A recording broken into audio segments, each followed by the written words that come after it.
I am the very model of a scientist Solarian. I've studied species Turian, Asari, and Batarian. I'm quite good at genetics as a subset of biology because I am an expert, which I know is a tautology. My xenoscience studies range from urban to agrarian. I am the very model of a scientist Solarian. Oh yeah! Have my babies! What can be said that hasn't already been said about Mass Effect 2? An amazing sequel to the start of an epic sci-fi trilogy, a grand space opera tale of Commander Shepard building his team to save the galaxy from the Reaper threat, multiple snoo-snoo options to help get you started on your fanfic journey so you can spend more time with Garrus, Thane, or maybe both at the same time, and best of all, one of the most engrossing story-rich worlds with really nothing else like it. Also considered to be the best among its trilogy, and I kinda have to agree. So if you've played it already, or maybe you're finally coming around to starting the franchise, thanks again Legendary Edition for making it easy, then you'll probably already know that even after well over 15 years, Mass Effect 2 holds up extremely well, in pretty much most of its aspects, from story, gameplay, and presentation. Thank the remaster gods for these massive effects. Or maybe you haven't, and you're trying to find a reason to start. In which case, with so many years passing us by, and so many great and terrible RPGs coming and going, the question that I wish to ask is, what exactly makes Mass Effect 2 so endearing after all these years? I'm Commander Shepard, and this is my favorite store on the Citadel. Alright, a quick recap for some of you. Commander Shepard, the greatest hero who asks just as many questions as he likes to shoot things. Do you know anything about this attack? What was it like working on the genophage modification project? Is there no other way?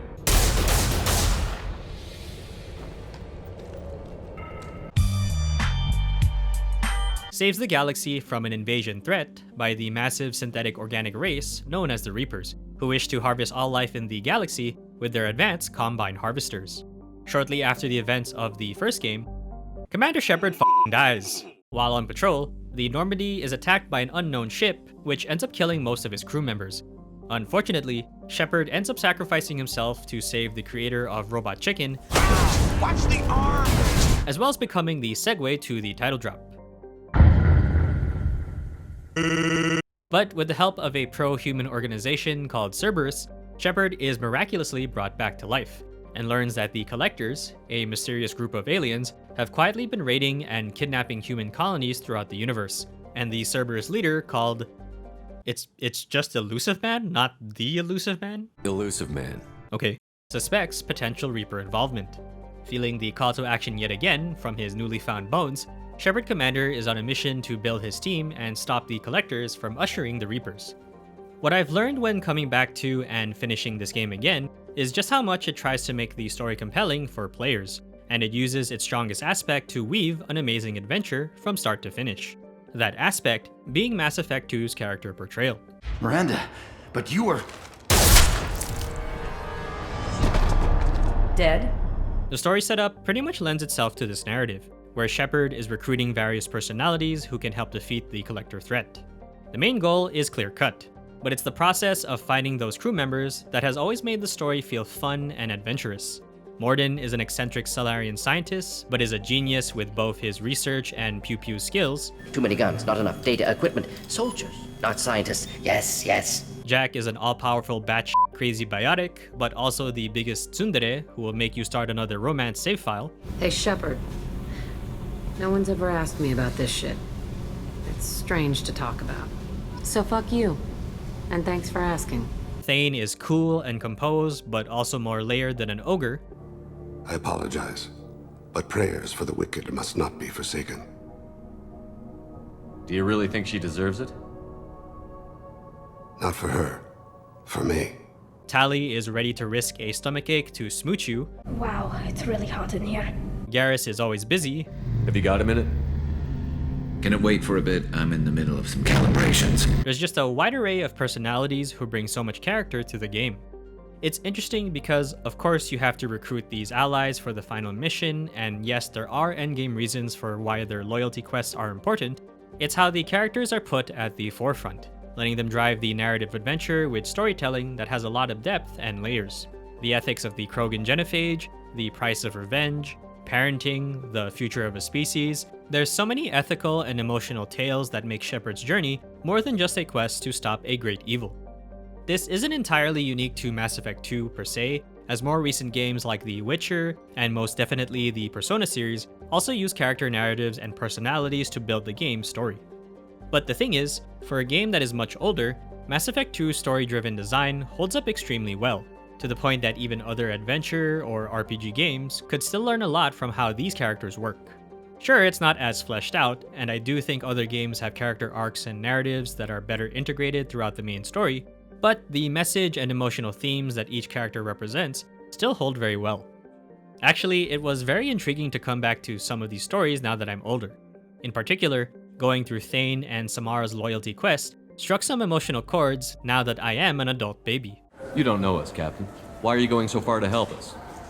I've worked at Kara for 2 years. Every day kids turn to crime because they've got no other choice, because their parents don't care. You're trying to save yours. He faces a dark path. Doc Mitchell, you're the best! I take pride in my needlework. Also, I'm really glad that they decided to up the humor. Selling illegal VI personalities.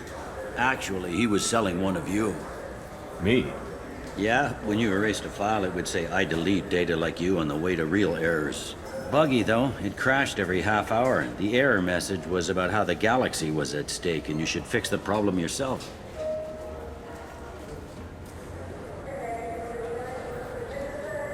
But it's also the payoff. Having a loyal crew member and committing to resolving their stories results in them more likely to survive the final confrontation, and so it incentivizes the player to do those stories in a way that benefits the main one. As a result, you get to go through them without it feeling like a mundane task.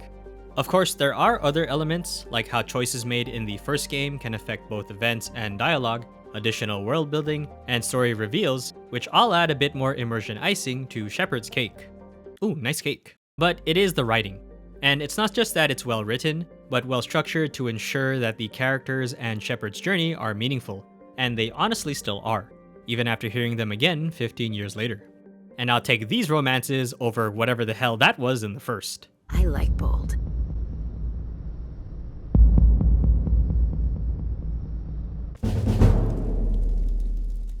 You're working too hard.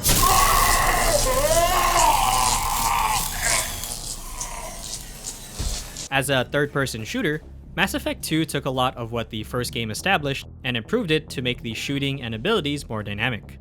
A lot of new mechanics include reloading thermal clips rather than waiting for guns to cool, the introduction of submachine guns and heavy weapons, and the system that I think makes combat more than just a simple shooter, the use of secondary armor. It's a very dynamic approach to how damage is maintained because of the way it responds to different abilities. Barriers and normal armor can be affected by biotic and incinerate skills, shields are affected by technical abilities, and health can be affected by everything, including guns and your elbow. You don't necessarily have to min-max when it comes to fighting most enemies, and you can generally get by the game on its normal difficulty setting if you have enough bullets to spare. But I found this particular system to be more fun on the harder difficulties because enemies are tougher, therefore putting a bigger emphasis on the abilities to survive combat. In other words, you do have to think a bit, and that's why I find this combat to be more unique and fun versus other third-person shooters which emphasize just the shooting. Unless you spec into Soldier, in which case, be like the orcs and what? This also leads to specific squad members who need to be carefully selected in order to help counter certain enemies. It makes the grouping more meaningful, and even more so when you're picking your starting class, which leads into whether or not you want to pick certain characters. Alongside better gun feel, improved team micromanagement, and ability downtime, everything is packaged well to make Mass Effect 2 more than just a simple third-person cover shooter. Definitely the aspect that makes the game hold up a lot better than it should, even more so than other shooters of its time, where again, all you really do is DACA. Though I still consider the story to be the better highlight and what holds up best of all. But the direction towards the more action-oriented feel does have a drawback, being that the RPG system has been extremely simplified. Weapons and armor are no longer customizable with mods, weapon variety occurs at specific mission drops, and abilities per character have been significantly dialed down, to the point that only your squad mates get to have 3 that can be upgraded initially, and the 4th when you do their loyalty mission.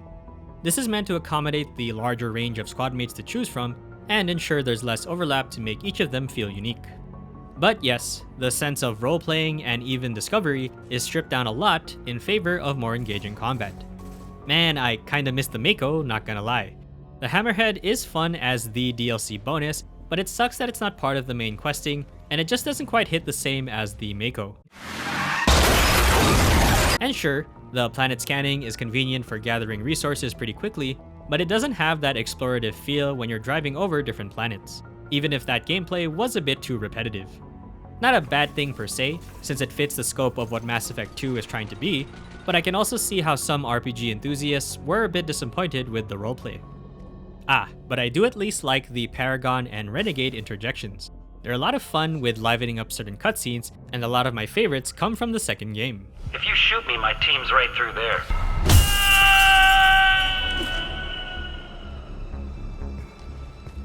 How about goodbye? Are we done here? Because I got people to see. I'm done being patient. Give me a name or I'll cut your balls off and sell them to a Krogan. Warlock Gold will rule all Krogan. The Krogan Rebellion... You talk too much. See? The human cannot hit a simple target.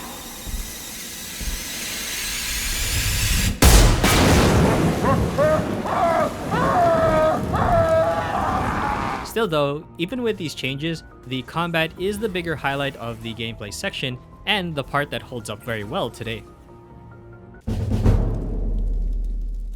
Assuming control. Probably not the biggest selling point technically, especially if you're looking at the original 2010 version, but the remastered Legendary Edition at least gives us a more modern look to appreciate Mass Effect 2's visual design. Graphically good as a remaster, but it is by far the art style of Mass Effect 2 that still keeps it feeling unique to this day. I mentioned this already in my Mass Effect 1 video, but it's how everything in the Mass Effect universe looks extremely distinct for its sci-fi space setting. The sophistication and sleekness of various technologies, the different landscapes of each world, and most importantly, the variety of alien races. This has and always will be Mass Effect's most defining visual feature. The second game takes it a step further by adding more to the already established races. Nice to see that Tali isn't the only Quarian, and unveiling a few new ones like the Vorcha, Drell, Yogg, and the Collectors. A visual palette that still remains unique. Also, the use of color is a very nice touch. The use of orange for Cerberus is a thematic change of pace from the Alliance blues of the first game. Kinda reminds me a bit of how the Persona games handle different colored themes. Sound as well.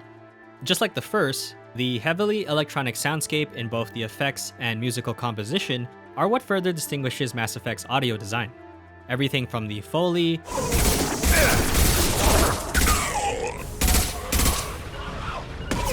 I'm on it. Hitting cover. One left. Right. the effects used in navigating menus, Rope away.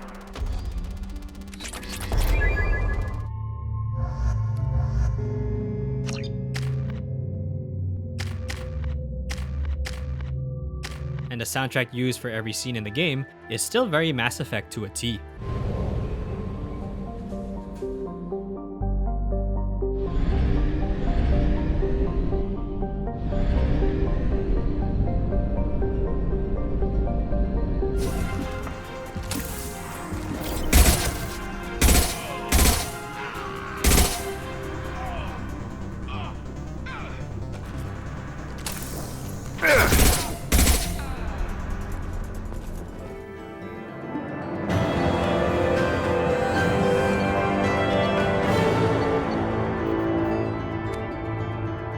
It's also the voice acting. Shepard is a bit more emotive, or as emotive as they can get this time around. I'm Commander Shepard, and this is my favorite store on the Citadel. But thanks to Mark Meir and Jennifer Hale, along with the entire cast who are the showstoppers, the conversations, arguments, standoffs, romance, aggressive foreplay, I am assuming direct control.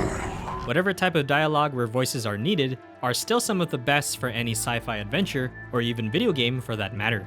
There is no individual. We are Gath. There are currently 1,183 programs active within this platform. My name is Legion. for we are many. Did you come to Tuchanka after dropping your plague? Yearly recon missions. Water, tissue samples. Ensure no mistakes. Superiors offered to carry it on. Refused. Need to see it in person. Need to look. Need to see. Accept it as necessary. See small picture. Not every Krogan can be the strongest warrior, but each must inspire his peers to battle at his side. If the ones who know you best can find nothing worthy in you, you should wander the wastes and die alone before you weaken my clan. Amon Kira, Lord of Hunters, grant that my hands be steady, my aim be true, and my feet swift. And should the worst come to pass, grant me forgiveness. Bang, okay?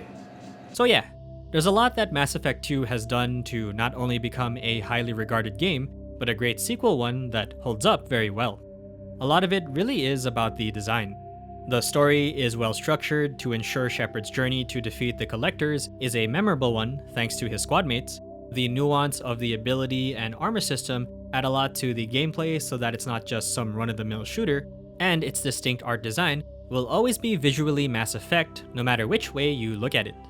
It's still an amazing package alongside its other two games in the trilogy, and will hold out for another couple of years until maybe something in the same sci-fi RPG boat comes along and redefines what the genre is capable of. But at the moment, Mass Effect 2 was and still is one of the greatest games of all time that holds up extremely well. But that's gonna do it for today, guys. Thanks for sticking around. There will be more games to play and more videos coming soon, so please stay tuned if you'd like to see more.